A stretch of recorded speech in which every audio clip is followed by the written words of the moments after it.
Assalamualaikum warahmatullahi wabarakatuh. Kami dari kelompok 4 ingin mempresentasikan tentang hukum Islam dan perbedaan mazhab. Perkenalkan, nama saya Diki Rahmaluddin Afiansa. Saya Geni Srifatul Anggraini.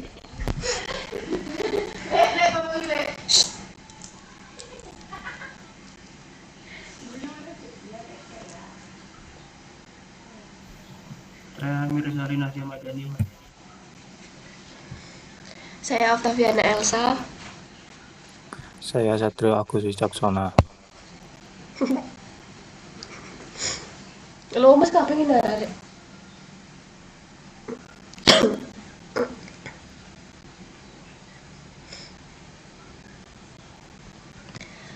Baik, yang pertama, apa itu prinsip hukum Islam? Hukum adalah peraturan atau adat yang secara resmi dianggap mengikat yang dilakukan penguasaan atau pemerintah. Hukum Islam adalah aturan kehidupan yang menuntun manusia untuk mencapai kesejahteraan, kedamaian, dan kebahagiaan dunia akhirat.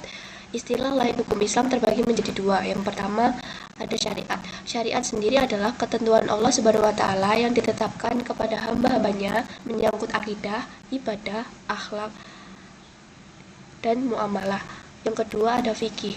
Fikih adalah rumusan-rumusan hukum dari pengkajian syariat yang terdapat dalam Al-Quran secara mendalam. Hubungan syariat dan fikih. Ada 4 aspek. Aspek pertama, rumusan. Dalam syariat berupa nas-nas atau teks yang terhimpun dalam Al-Quran dan hadis-hadis Nabi. Dalam fikih berupa pemikiran para ulama sebagai hasil penafsiran dan penjabaran syariat. Aspek kedua, sifat dasar. Dalam syariat, fundamental, global, absolut, dan tidak berubah. Dalam fikih, instrumental, terinci, relatif, dan selalu berubah sesuai dengan perkembangan situasi kondisi. Aspek ketiga yakni ruang lingkup. Dalam syariat mencakup semua persoalan agama, keyakinan, akhlak, ataupun hal-hal praktis seputar tata cara beribadah kepada Allah. Dalam fikih hanya mencakup persoalan ibadah kepada Allah dan muamalah dengan sesama manusia. Aspek terakhir yakni keragaman. Dalam syariat hanya satu dalam bentuk nas Al-Quran dan hadis Nabi. Dalam fikih terdiri dari banyak ragam sejalan dengan banyaknya ulama fikih yang merumuskannya, seperti Imam Hambali, Maliki, Syafi'i, Hanafi, Imam Hambali. dan lain-lain. Hambali. Tapi kan aku gak unik. Prinsip landasan hukum. Yang pertama, persamaan. Prinsip ini dimaksudkan bahwa hukum Islam berlaku sama bagi semua orang, tidak memandang profesi, kedudukan, dan status sosial mereka, bahkan untuk nabi dan keluarganya sekalipun. Kedua, kemaslahatan. Prinsip ini dimaksudkan bahwa hukum Islam mempunyai orientasi menciptakan kemaslahatan untuk pribadi, orang lain, dan masyarakat luas, juga kemaslahatan dunia dan akhirat. Yang ketiga, keadilan. Prinsip ini dimaksudkan bahwa hukum Islam harus mampu mewujudkan keadilan bagi semua orang, keadilan ekonomi maupun keadilan sosial. Yang keempat, tidak memberatkan. Prinsip ini bermakna bahwa hukum Islam diciptakan bukan untuk membebani umat manusia. Meskipun begitu, prinsip ini bukan berarti menghilangkan unsur-unsur pemaksaan dalam hukum Islam. Oleh karena itu, dalam hukum Islam dikenal istilah ruksan atau keringanan. Yang kelima, tanggung jawab. Islam mengajarkan kepada manusia agar setiap gerak dan langkahnya harus diikuti dengan sikap tanggung jawab. Siapapun yang menjalankan kewajiban akan mendapatkan pahala, dan yang meninggalkannya mendapatkan dosa. Sementara itu, siapapun yang melakukan perkara haram akan mendapatkan dosa, dan yang meninggalkannya mendapatkan pahala.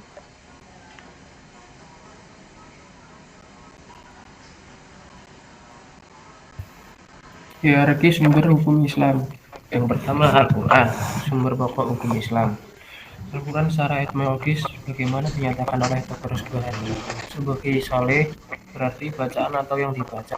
Adapun secara terminologis berarti menurut Imam Syaukani adalah kalam Allah yang diturunkan kepada Rasulnya. Masih menjelaskan bahwa ayat Al-Quran memberikan yang landasan hukum jumlahnya sangat terbatas dan tidak sebanding dengan banyaknya persoalan umat Islam. Oleh karena itu, perlu dilakukan penafsiran terhadap Al-Quran yang untuk memberikan justifikasi hukum terhadap berbagai persoalan umat.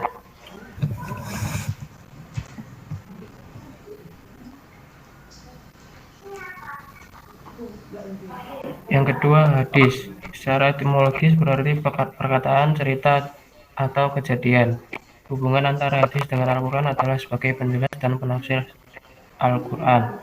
Syekh Maliki menjelaskan bahwa hadis memiliki peranan sebagai bayan atau penjelas terhadap kandungan Al-Quran. Karena itu, bagi umat Islam, keberadaan hadis dalam proses penetapan hukum tidak bisa diabaikan, karena ia menjadi penjelas manakala Al-Quran belum secara tegas dan rinci memberikan landasan hukum.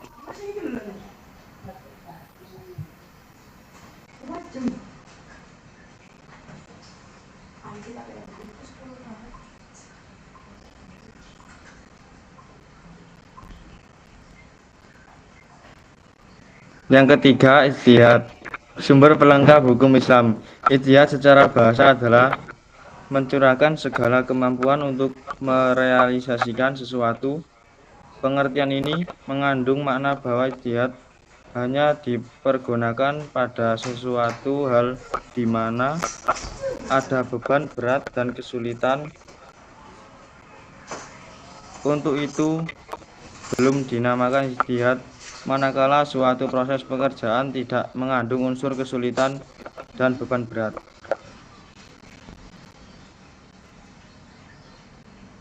Ragam pendekatan hukum Islam dan implikasinya. A. Tekstualis atau transkripturalis. Ragam pemahaman ini mencoba memahami teks-teks Al-Quran dan hadis secara tersurat. Ragam ini juga berusaha menjadikan hasil penafsiran para ulama generasi awal menjadi ujukan ideal untuk dilakukan pada zaman sekarang ini. B. Rasionalis. Ragam pendekatan ini mencoba memahami teks-teks Al-Quran dan hadis secara tersurat. Orang-orang yang menganut tipe ini memberikan porsi raiso atau nalar yang sangat besar. Konsekuensinya, semua teks Al-Quran dan hadis harus sesuai dengan raiso. Jika tidak, maka tidak layak dijadikan sebagai pedoman.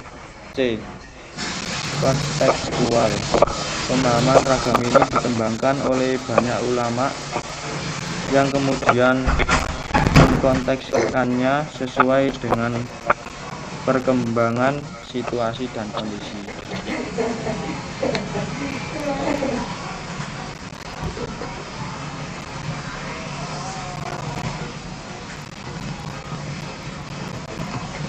Selanjutnya ada perbedaan mazhab dan penyikapannya. Dalam pengertian sederhana, mazhab dapat diartikan dengan aliran. Sementara itu, dalam kamus fikih, Qol-Ahji menyatakan bahwa mazhab adalah metode tertentu dalam menggali hukum syariah yang bersifat praktis dari dalil-dalilnya yang bersifat kasuistik. Oleh karena banyaknya ahli fikih yang memiliki metode penggalian hukum yang berbeda satu dengan lainnya, maka tidak mengherankan jika kemudian muncul beragam mazhab fikih.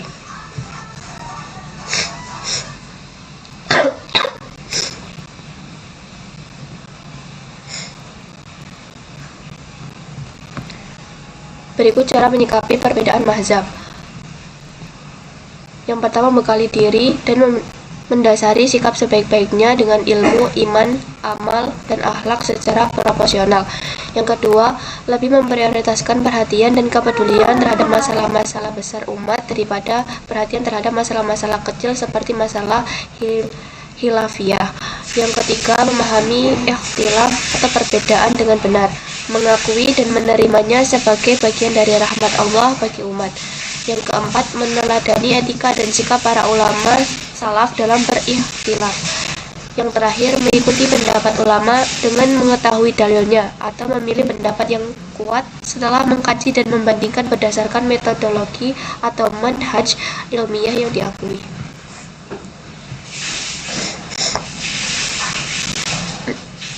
Sekian dari kelompok kami.